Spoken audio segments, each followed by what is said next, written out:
مش كل عطر في ازازة ستات ينفع لأي واحدة ست. 11 عطر امواج هعمل لهم ترتيب، فيهم اللي يطمنك وفيهم اللي يقلقك، وفيهم عطر انا شايفه احسن عطر نسائي طلع على مر التاريخ. خليك معايا لاخر الفيديو عشان تشوف الترتيب ده، ولو اول مرة تشوفني اعمل لايك وسبسكرايب وشير وفعل الجرس.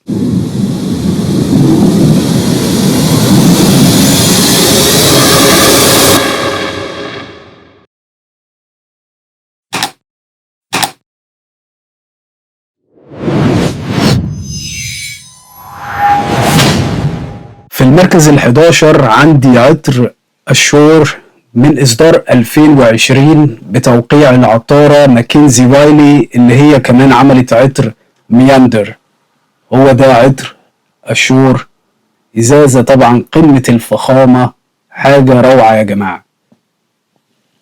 عطر جميل جدا، زهرة الياسمين فيه واضحة وتقيلة شوية، وفي نفس الوقت ريحة صابونية، حاجة قمة الروعة والفخامة. في أول نص ساعة كده بحس كده في نوتة زي بتشبه كده الرحيق، وبعديها زهرة الياسمين بتستولي على العطر ده وبتبقى ماسكة العطر ده، يعني سيطرة كاملة بصراحة. بس ريحة صابونية جميلة جدا، فعطر نضيف مش حاد، عطر راقي جدا. لو بتحب العطور الزهرية الصابونية لازم تجرب العطر ده. وفي المركز العاشر عندي عطر أمواج سانشاين وومن. للأسف العطر ده discontinued، يعني توقف إنتاجه، إصدار 2014 بتوقيع إليس بينا. إليس بينا هي طبعا عطارة شهيرة جدا، وأشهر عطر عملته هو عطر بيتش هات مان، وعملت كم عطر كده لدار أمواج أنا مش فاكر أساميهم دلوقتي. زهرة الأوزمانتوس هنا بطلة في العطر ده، بتديه كده ريحة شبه المشمش، وفي قاعدة من الفانيليا والتبغ هنا تبغ فاتح، لونه فاتح مش غامق مش قاشي مش سموكي، فريحة قمة الفخامة والروعة. عطر متفرد، عطر يونيك، وطبعا من النوع العطور الصعبة إلى حد ما ومش حب من أول مرة. فصدقني لو عندك العطر ده أو جبت عينة منه اديله فرصة أكتر من مرة، جربه في كذا جو.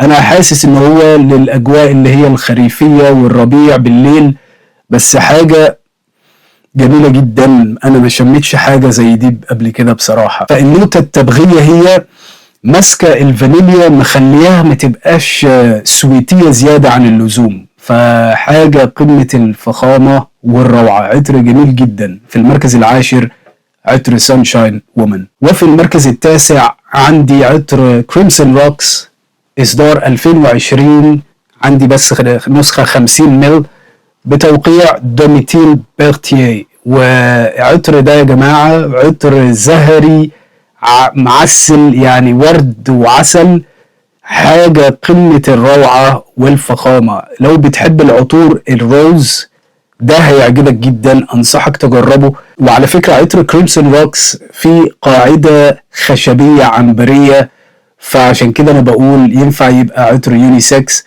والوردة اللي فيه هنا بتفكرني بدماسك روز، الزهرة الدمسكية او دمشق، والنوتة دي فيها الى حد ما حاجة كده حمضية بجانب النوتة الزهرية.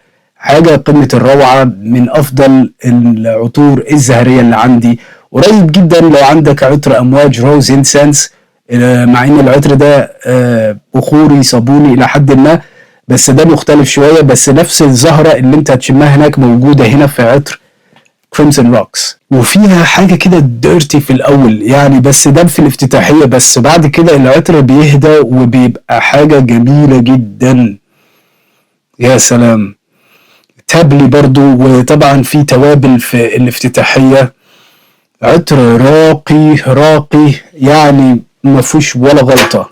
أنا حطه بس في المركز ده عشان في عطور تانية أنا أحب أشمها على المدام أكتر من العطر ده بصراحة، فعشان كده هو في المركز ده. غير كده لو ما كانش عندي أي من العطور دي ده هيبقى حاجة فوق الكل بصراحة. عطر جميل جدا. لو بتحب العطور الزهرية اللي فيها العسل أنصحك تجرب عطر كريمسون روكس من أمواج. ودلوقتي نيجي للمركز الثامن، وعندي عطر لاف ديلايت. لاف ديلايت من إصدار 2024، إزازة كده برتقانية لون الباستيل كده، حاجة قمة الفخامة. يعني الأزايز دي كلها كده خاصة لما يبقوا جنب بعض حاجة جميلة جدا. والعطر ده بتوقيع باسكال جوارين. باسكال جوارين طبعا من أحد العطارين الشباب الصاعدين.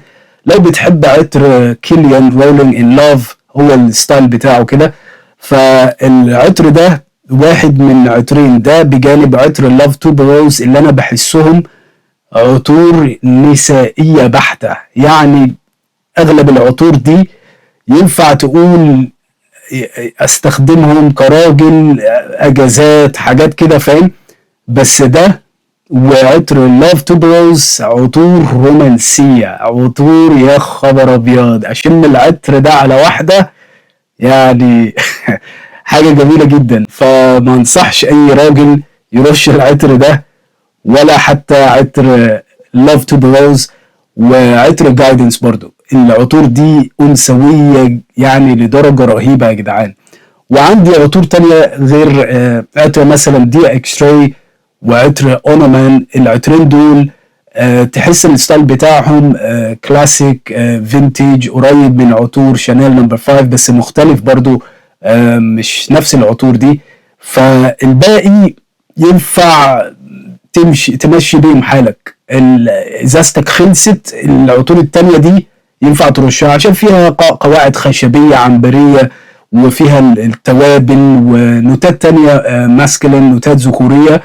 فما عدا العطور اللي هي لاف ديلايت ولاف توبروز وعطور اللي هي الكلاسيكية الأنثوية.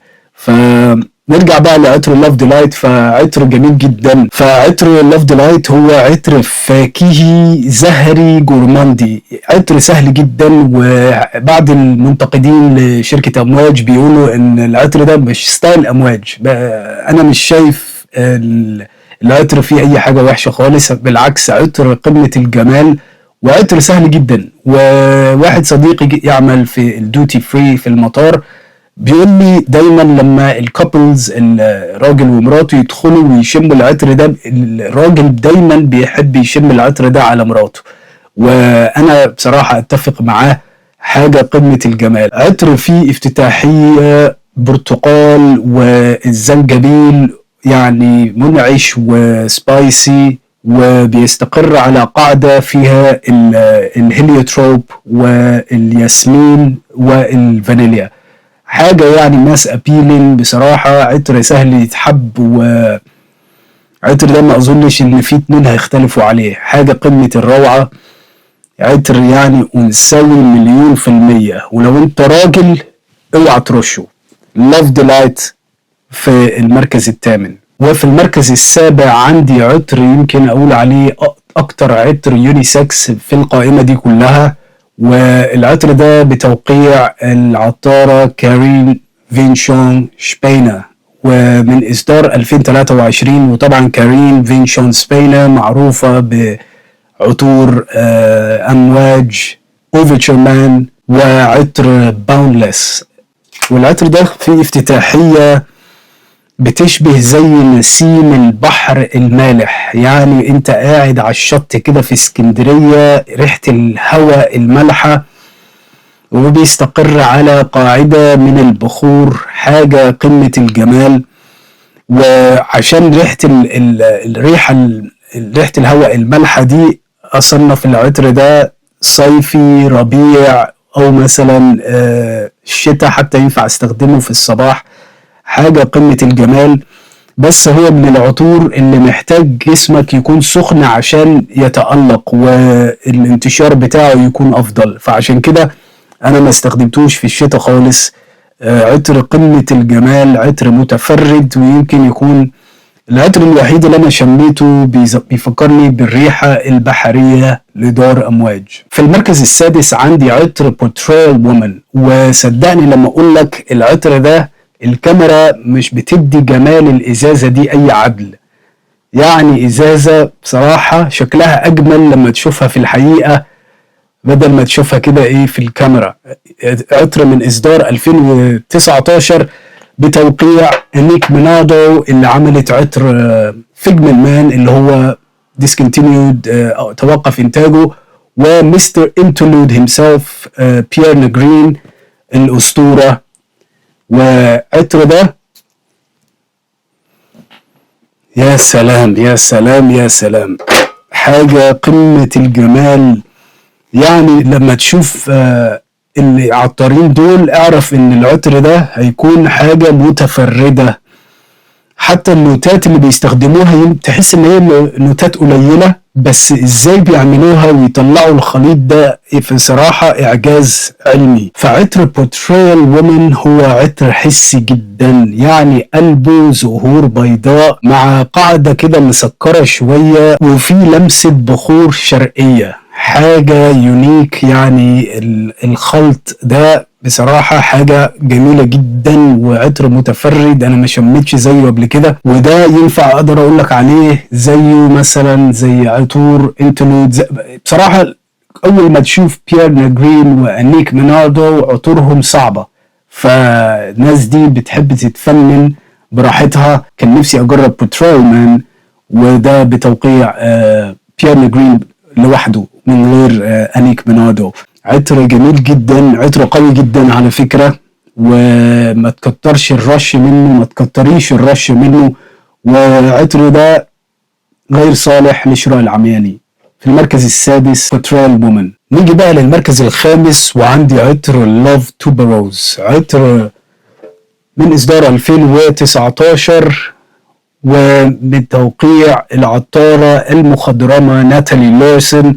ناتالي لورسن عملت طبعا عطور اوبس 9 واللي توقف انتاجه، وعملت كمان عطر ميثوم، وده يا جماعة من احسن العطور التوبروز اللي انا شميتها في حياتي. عطر ده متهيألي هيكون من احسن العطور ل 30-40 سنة الجايين كمان. انا مش عارف ازاي حد هيتفوق على العطر ده بصراحة. عطر كريمي ناعم ومليان توبروز مسكرة ونضيفة، عطر سويتي جدا، وده لا يصلح للرجالة. فالعطور اللي فيها لاف دي فككوا منها يا جدعان، فالعطور دي انثويه جدا. والعطر ده مش يعني حتى النوتة التوبروز السويتيه عطر ما يخنقكش، عطر مودرن، عطر يعني مش ريحته مش فينتج، مش كلاسيكيه خالص، حاجه قمه الروعه. يعني عجبني انا والمدام من اول شمه، حاجه قمه الجمال. ولو انت من عشاق زهره التوبروز انصحك تجرب العطر ده. وعلى فكره ما فيهوش اي لمحات التوبروز اللي هي الديرتي، هنا توبروز ناعمة كريمية قمة الجمال. في المركز الخامس لاف توبروز. نيجي بقى دلوقتي للمركز الرابع، وهنتكلم عن عطر الشرف. عطر وراه قصة مأساوية، هي قصة من الأوبرا اليابانية، بس مش هندخل فيها عشان ما يجيلناش كلنا إحباط، واللي يعرف يعرف. عطر يعني بصراحة كانت صعبة جدا ان انا احط العطر ده في المركز الرابع، خاصة هو قريب جدا. يعني لو مزاجي اتغير ينفع احوله للمركز الثالث بدل الرابع. عطر كلاسيكي، عطر جميل جدا، ومن الاكسبشنال اكستريز اللي هو اونر 43. اونر 43 عطر قصة، يعني مصدر الإلهام هو رواية من الأوبرا اليابانية، قصة مأساوية، فمش هنتكلم فيها كتير، بس نخش في العطر ده. إزازة طبعا جميلة جدا، وأنا أحب العطر ده، وعندي النسخة الرجالية اللي هي أونر مان، وعطر فيه نوتة الفلفل الأسود، عطر كلين، عطر جميل جدا. و عطر اونر وومن اكستري اونر 43 او اونر 43. على فكرة نزل 2021 بتوقيع ألكسندرا كارلين، واللي هي عملت عطر بيلوفد مان. يعني العطر ده توقف إنتاجه برضو. يعني عطر زهري اللي هي الزهور البيضاء مع ريحة خضراء عشبية، قمة النظافة. يعني ريحة كده بتديك إحساس بالنظافة، بالإحساس اللي هو الغسيل اللي هو النضيف، كأنك دخلت كده هوتيل 7 نجوم على البرج بقى، فاهم، في دبي، ولا قاعد في الساعة، برج الساعة في مكة، وانت قاعد بقى ايه، حطولك الفرش. حاجة قمة الفخامة، ريحة جميلة جدا. يعني الزهور البيضاء هنا ناعمة جدا وكريمية. العطر ده عمره ما هيبقى حد، مع ان فيه ريحة خضراء. في ناس كتير كاتبين عن العطر ده عطر يصلح ليوم الفرح، مثلا العروسة وهي في يوم جوازها تحط العطر ده. يعني عطر يليق بمناسبة زي دي، عطر احتفال، عطر ساحر فعلا، عطر سهل وعطر نضيف، ومع ذلك في جانب غامض. لو بتحب الزهور البيضاء وريحة كده كلاسيكية إلى حد ما، أنصحك تجرب العطر ده. نيجي بقى للمركز الثالث، وعندي عطر Existence إصدار 2025 بتوقيع كونتون بيش، عطار جانيميد، وبيربس 50، وبيربس، وجايدنس. يعني راجل بصراحة يعني غني عن المعرفة. حاجة عطر ده في المركز الثالث، هو فعلا ثالث عطر المدام بتحبه على فكرة من الليستة. يعني الليستة بتاعتي غير الليستة بتاعتها، بس اتفقنا احنا الاتنين ان العطر ده في المركز الثالث، وعطر جميل جدا. وارش كده عشان افتكر ريحته. فعطر اكزيستنس هو عطر فريش اكواتيك، بحري، صابوني، نضيف. احسه اخف من عطر الليميج شويه، وفي لمحات من عطر جايدنس. فين جايدنس؟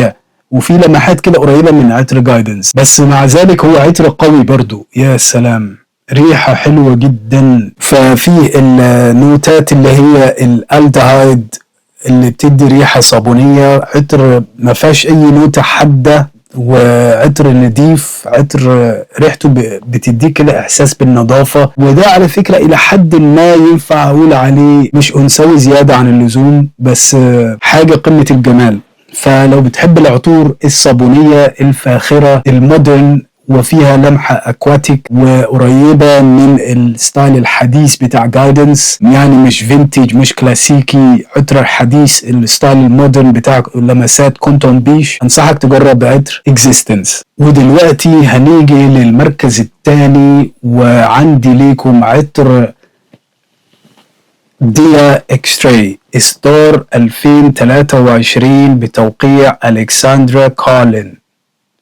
العطر ده معنى الحقيقي للنظافة الكاملة، مش طبية مش معقمة، لا، نظافة مثالية تشبه كده الحرير، وهدوء تام. كل ما المدام تحطه تحس ان هي متغلفة كده بهالة باودرية ناعمة، كأن الهواء حواليها مغسول بريحة صابونة نظيفة جدا. يا سلام. على فكرة العطرين دول يعني الاتنين شوية صابونيين بس مختلفين جدا جدا، وانصحك لو بتحب الستايل ده من العطور تجرب الاتنين، وما اوعى تفتكر ان العطرين دول زي بعض خالص. يعني ريحة ازهار كريمية على قاعدة من الصابونة الفخمة جدا، وفي كده كأنك نشرت غسيل وحطيت صابونة غالية جدا ونشرتها في الشمس، والريحة دي معتقة الجو كله. حاجة قمة الجمال، من أحلى العطور الصابونية اللي أنا شميتها في حياتي. فلو بتحبوا العطور من النوعية دي أنصحكم تجربوا ديا اكستراي في المركز الثاني. ودلوقتي جينا للمركز الأول، وهنتكلم عن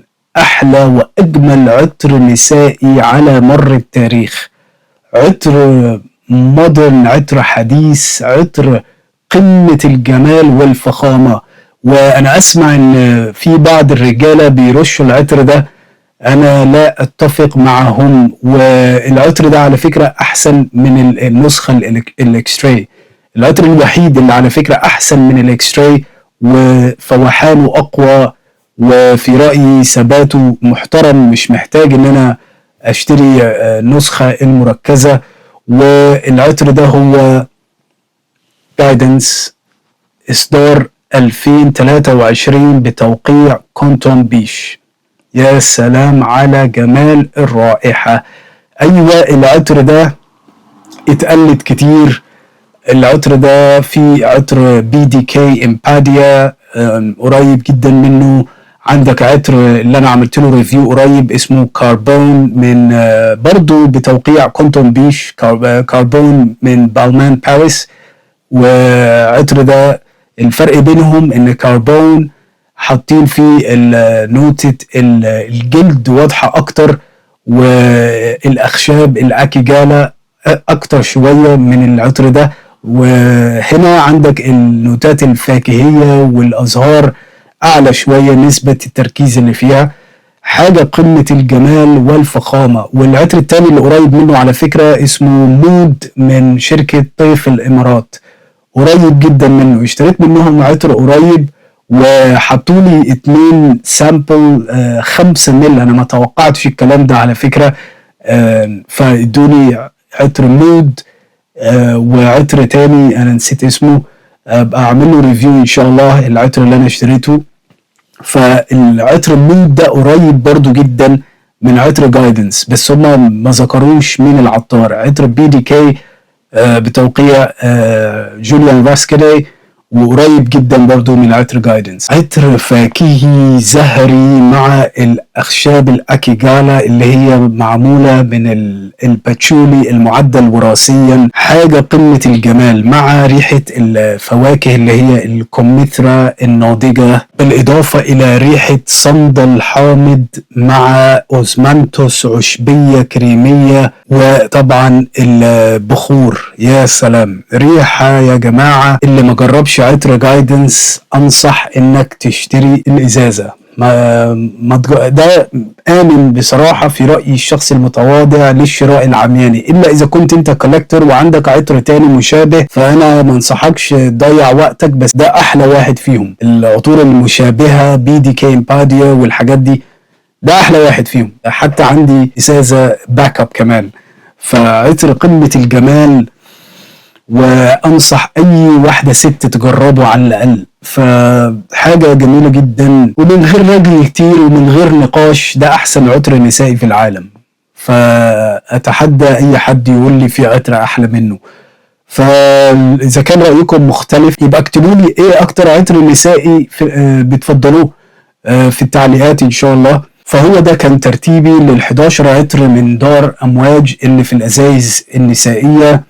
وزي ما قلت لكم اغلب العطور دي ينفع تستخدمهم يونيسكس كراجل، ما عدا جايدنس والعطور اللي فيها اللاف توبروز واللاف ديلايت، والعطور اللي هي النسائية شوية قريبة من الروائح الكلاسيكية زي شانيل نمبر 5 والحاجات دي. فالباقي دول اللي فيهم البخور والتوابل والحاجات دي ينفع تستخدموها. فقولوا لي هل تختلفوا معايا في الرأي ولا تتفقوا معايا؟ اكتبوا لي الكلام ده كله في التعليقات ان شاء الله. ولو اول مرة تشوفني اعمل لايك وسبسكرايب وشير وفعل الجرس. والسلام عليكم ورحمة الله وبركاته.